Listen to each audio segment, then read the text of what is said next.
ఇలాంటి మరెన్నో వీడియోలు చూడడానికి like, share, subscribe and comment. ఈరోజు ఈ వీడియోలో శని త్రయోదశి రోజున శని భగవానుని ఎందుకు పూజించాలి, శని భగవానుని శనీశ్వరుడు అనే పేరు ఎలా వచ్చింది, శివుడికే తప్పని శని కష్టాలు ఏమిటి అనే విషయాల గురించి తెలుసుకుందాము. మనిషి కర్మ సిద్ధాంతాన్ని ఎక్కువగా నమ్ముతుంటాడు. చేసిన కర్మలకు ప్రతిఫలం అనుభవించి తీరాలి. లయకారుడైన పరమశివుడు ఈ బాధ్యతలను శనీశ్వరునికి అప్పగించాడు.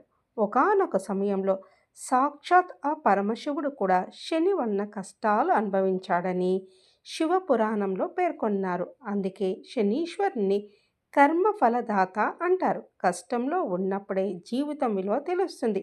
మన లోపాలను సరిదిద్దుతూ అప్పుడప్పుడు హెచ్చరిస్తూ చేసిన పాపాలకు తగిన ప్రాయశ్చిత్తం కలిగిస్తాడు శనీశ్వరుడు. నవగ్రహాల్లో 7వ వాడైన శనీశ్వరుడు సూర్యభగవానునికి ఛాయాదేవికి కలిగిన కుమారుడని శాస్త్రాలు చెప్తున్నాయి.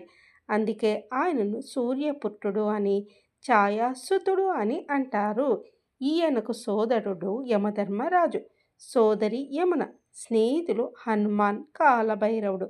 జాతకరీత్యా శని ప్రభావం అధికంగా ఉన్నప్పుడు తమకు దాని పరిణామం తక్కువగా కలిగించాలని జనులు శనీశ్వరుని వేడుకుంటారు.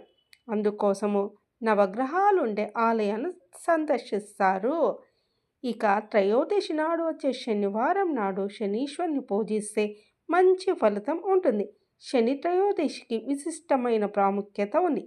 శనివారము శని భగవానునికి, విష్ణుమూర్తికి ప్రీతికరమైన రోజు కాగా శని త్రయోదశి శివుడికి ఇష్టమైన తిథి.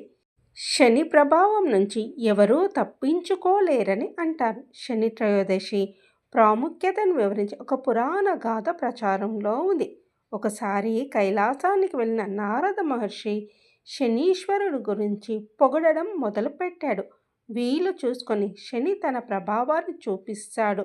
ప్రతి ఒక్కరిని పట్టి పీడిస్తుంది. ఎవరు శనికి అతీతులు కారు అని అంటాడు. నారదుని మాటలకు ఆగ్రహించిన శివుడు, శని ప్రభావము ఎవరి మీద ఉన్నా నా మీద మాత్రం పని చేయదు.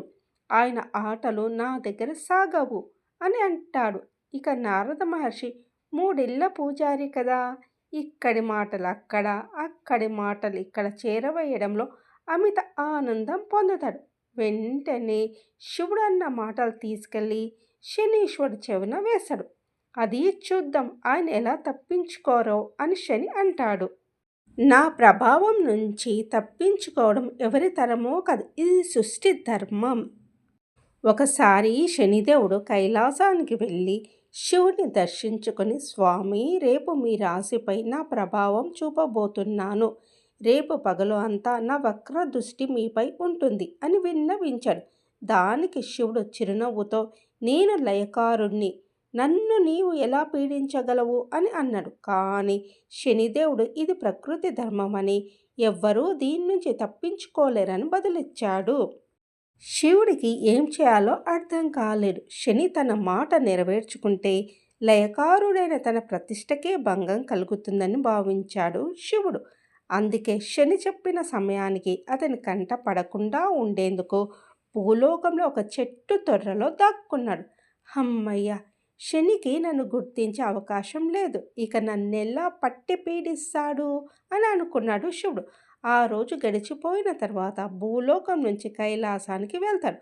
అక్కడికి వచ్చిన శనిదేవుని చూసిన శివుడు, ఏది నన్ను పట్టి పీడిస్తానన్నావు కదా, ఏమైంది నీ మాట అని అడుగుతాడు. దానికి శని, ప్రభు ముల్లోకాలకు లయకారుడైన నీవు ఆ చెట్టు తొర్రలో దాక్కున్నావి, అది నా ప్రభావం కాదా, దీన్నే శని పట్టడం అంటారు అని అనేసరికి శనిదేవుని శక్తిని గ్రహిస్తాడు పరమేశ్వరుడు.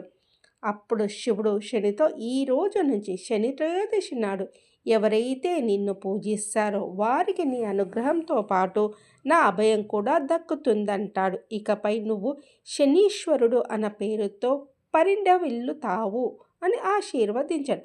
అప్పటి నుంచి త్రయోదశి నాడు వచ్చే శనివారం నాడు నువ్వుల నూనెతో శనీశ్వరుని అభిషేకిస్తే శని ప్రభావం కాస్త తగ్గుతుందని భావిస్తారు భక్తులు.